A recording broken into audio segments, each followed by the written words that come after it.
അതേസമയം രാഹുലിനെതിരെ പാലക്കാട് പ്രതിഷേധം കനക്കുകയാണ്. പാലക്കാട്ടെ ഫ്ളാറ്റിൽ നിന്നും ഒഴിയാൻ രാഹുലിന് അസോസിയേഷന് നോട്ടീസ്. ഈ മാസം 25-നകം ഒഴിയണമെന്നാണ് നിർദ്ദേശം.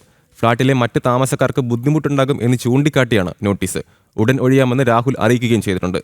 വിവരങ്ങളുമായി അരുണാലത്തൂർ ചേരുന്നു. അരുൺ, ഇന്നലെ കണ്ടതാണ്, ഇന്നലെ വോട്ട് ചെയ്യാനെത്തിയ രാഹുലിന് നേരെ ശക്തമായ പ്രതിഷേധമുണ്ടായിരുന്നു.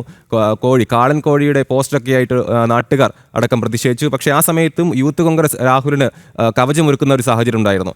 ഇപ്പോൾ ഇതാ രാഹുൽ താമസിക്കുന്ന ഫ്ളാറ്റിലെ ഉള്ളൊരു അവരും ഇപ്പോൾ രാഹുലിനെതിരെ തിരിയുകയാണ്. ഇപ്പോൾ എന്താണ് അവിടുത്തെ നിലവിലെ സാഹചര്യം?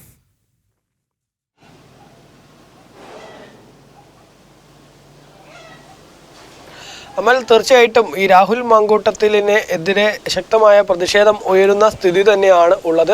പ്രത്യേകിച്ച് ഈ രാഹുൽ മറ്റുള്ളവർക്കും വലിയ ബുദ്ധിമുട്ടായി മാറിയിരിക്കുന്നു എന്നുള്ളതാണ്. ഈ അസോസിയേഷൻകാർ നിരന്തരം പോലീസും അതുപോലെ തന്നെ മറ്റുമൊക്കെ ഈ ഫ്ളാറ്റിലേക്ക് കയറി ഇറങ്ങുന്നതോടുകൂടെ തങ്ങൾക്ക് ഫ്ളാറ്റിൽ അത് വലിയ ബുദ്ധിമുട്ട് സൃഷ്ടിക്കുന്നു എന്ന് പറഞ്ഞുകൊണ്ടാണ് ഇപ്പോൾ ഫ്ളാറ്റിൽ നിന്ന് ഒഴിയണമെന്ന് ആവശ്യപ്പെട്ടുകൊണ്ട് രാഹുൽ മാങ്കൂട്ടത്തിന് നോട്ടീസ് നൽകിയിരിക്കുന്നത്. ഈ മാസം 25-ാം തീയതിക്കുള്ളിൽ ഒഴിയണം എന്നുള്ളൊരു നോട്ടീസാണ് രാഹുൽ മാങ്കൂട്ടത്തിന് നൽകിയിരിക്കുന്നത്. രാഹുലും താൻ ഉടൻ ഒഴിയാമെന്നുള്ള കാര്യം അറിയിക്കുകയും ചെയ്തിട്ടുണ്ട് എന്നുള്ളതാണ് അസോസിയേഷൻകാരെ.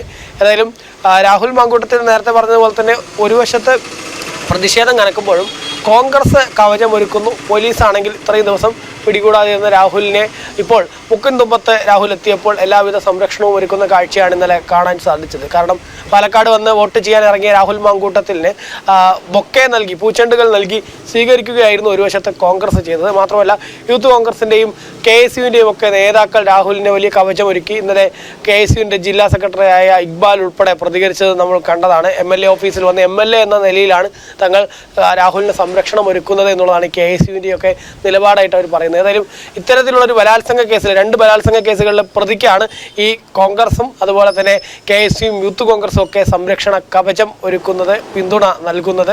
പാർട്ടി നടപടിയെടുത്തു, ഇനി പാർട്ടിയുമായി ഒരു ബന്ധവുമില്ല എന്നൊക്കെ ഒരു വശത്ത് പറയുക, മറുവശത്താണെങ്കിൽ എല്ലാ തരത്തിലും ഈ രാഹുലിന് വേണ്ടി ഒത്താശ ചെയ്യുക എന്നുള്ളതാണ് പാലക്കാട്ടെ കോൺഗ്രസുകാർ ചെയ്തുകൊണ്ടേയിരിക്കുന്നത്. പാലക്കാട്ടെ മാത്രമല്ല സംസ്ഥാനത്തെ വലിയ വിഭാഗം കോൺഗ്രസിലെ നേതാക്കളും സമാന രീതിയിൽ തന്നെയാണെന്നാണ് നമുക്ക് മനസ്സിലാക്കാൻ സാധിക്കുന്നത്. കാരണം രാഹുൽ കഴിഞ്ഞ 14 ദിവസമായി ഒളിവിൽ കഴിഞ്ഞപ്പോൾ അതിന് കോൺഗ്രസിൻ്റെ നേതൃത്വത്തിൻ്റെ ഭാഗത്തു നിന്ന് പല ഒത്താശകളും ചെയ്തു കൊടുത്തിട്ടുണ്ട് എന്ന് അറിയാൻ സാധിക്കുന്നത്. കാരണം 8 ഇടങ്ങളിലാണ് രാഹുൽ ഒളിവിൽ കഴിഞ്ഞതായിട്ടുള്ള വിവരങ്ങളുള്ളത്. അതെല്ലാം വലിയ റിസോർട്ടുകളും ആഡംബര ഫ്ലാറ്റുകളും മറ്റുമൊക്കെ ആയിരുന്നു രാഹുൽ കഴിഞ്ഞത് എന്നുള്ളതാണ്. അതിനുശേഷം ഇപ്പോൾ രാഹുൽ മാങ്കൂട്ടത്തിൽ ഏതായാലും പാലക്കാട് ഇന്നലെ വോട്ട് ചെയ്യാനെന്ന പേരിൽ തിരിച്ചെത്തിയപ്പോൾ 14 ദിവസമായി രാഹുലിനെ പിടികൂടാതിരുന്ന ഒളിവിൽ കഴിയുന്നതിന് വേണ്ടി എല്ലാവിധ ഒത്താശയും ചെയ്ത് മുൻകൂർ ജാമ്യം ലഭിക്കുന്നതിന് വരെ, അതായത് രണ്ടാമത്തെ കേസിൽ മുൻകൂർ ജാമ്യം ലഭിക്കുന്നത് വരെ കാര്യങ്ങൾ എത്തിച്ച പോലീസാണെങ്കിൽ ഇന്നലെ രാഹുൽ പാലക്കാട്ടേക്ക് എത്തിയപ്പോൾ രാഹുലിനെ മാധ്യമങ്ങൾക്ക് മുൻപിൽ പ്രതികരിക്കുന്നതിന് വേണ്ടി രാഹുലിൻ്റെ പ്രതികരണം തേടുന്നതിന് മാധ്യമങ്ങളെ പോലും പ്രതികരണം എടുക്കുന്നത് നിഷേധിക്കുന്ന തരത്തിലാണ് രാഹുലിനെ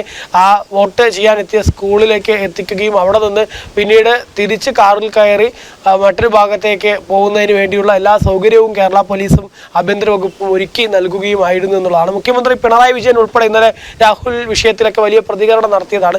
അതേ മുഖ്യമന്ത്രി പിണറായി വിജയൻ കൈകാര്യം ചെയ്യുന്ന ആഭ്യന്തര വകുപ്പിൽ നിന്നാണ് അത്തരത്തിലുള്ള ഈ ഒരു സംരക്ഷണം അല്ലെങ്കിൽ രാഹുലിനെ കവചം തീർക്കുന്ന തരത്തിലുള്ള സമീപനമൊക്കെ ഉണ്ടായിട്ടുള്ളത് എന്നുള്ളതാണ്. അതുകൊണ്ട് തന്നെ ഒരുപോലെ ഇടതുപക്ഷത്തിൻ്റെയും കോൺഗ്രസിൻ്റെയും ഇരട്ടത്താപ്പ് പൊളിഞ്ഞു വീഴുന്ന തരത്തിലായിരുന്നു ഇന്നലത്തെ രാഹുൽ വോട്ട് ചെയ്യാനെത്തിയ സംഭവം എന്നുള്ളതാണ്. മാത്രമല്ല രാവിലെ വോട്ട് ചെയ്യാൻ എത്തുമെന്ന് പറഞ്ഞ രാഹുൽ പിന്നീട് വൈകിട്ടോടുകൂടിയാണ് എത്തിയത്. തെരഞ്ഞെടുപ്പിൽ വലിയ തിരിച്ചടിയാവും രാഹുൽ വന്നാൽ എന്നുള്ളതുകൊണ്ട് വൈകിട്ടോടുകൂടി എത്തിയാൽ മതി എന്ന് കോൺഗ്രസ് നേതാക്കൾ രാഹുലിനെ അറിയിക്കുകയായിരുന്നു എന്നുള്ള വിവരവും പുറത്ത് വരുന്നുണ്ട്. ഏതായാലും രാഹുൽ മാങ്കൂട്ടത്തിനെതിരെ പ്രതിഷേധം കനക്കുന്ന സാഹചര്യം തന്നെയാണ്. ഇപ്പോൾ രാഹുലിൻ്റെ ഫ്ളാറ്റിൽ നിന്ന് വരെ ഒഴിയാൻ വേണ്ടി അസോസിയേഷൻ രാഹുലിന് നോട്ടീസ് നൽകിയിരിക്കുകയാണെന്നുള്ളതാണ്. യെസ്, അങ്ങനെ തന്നെയാണ്. രാഹുൽ മാങ്കൂട്ടത്തിൽ എല്ലാവർക്കും ശല്യമാകുന്നു എന്നൊരു വിവരമാണ് അരുണാലത്തൂർ പങ്കുവച്ചത്.